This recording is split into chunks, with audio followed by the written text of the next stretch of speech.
Assalamu alaikum wa rahmatullahi wa barakatuh. Beautiful people, I would like to share with you something that I was just reading this morning.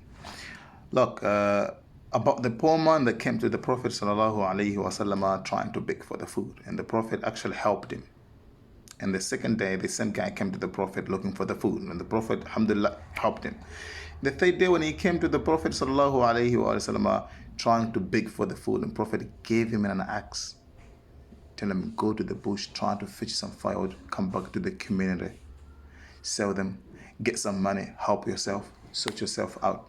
And the guy actually did as he was taught by the Prophet sallallahu alaihi wasallam, and he stopped begging people for the food, and he became self-independent. MashaAllah. What's the moral of this story? I was just thinking now. Sometimes it's not good to help people with the heart all the time. Do not give your heart to the people all the time. No, sometimes you need to give them the brain, right? And when you are giving them the brain, try to give them an axe also.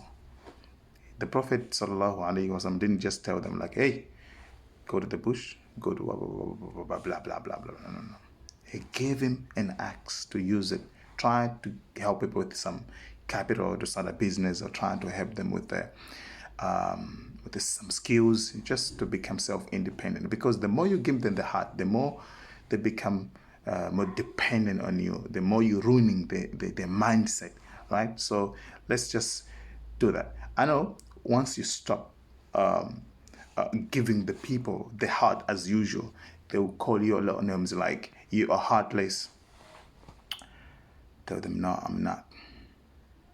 Just using my heart less.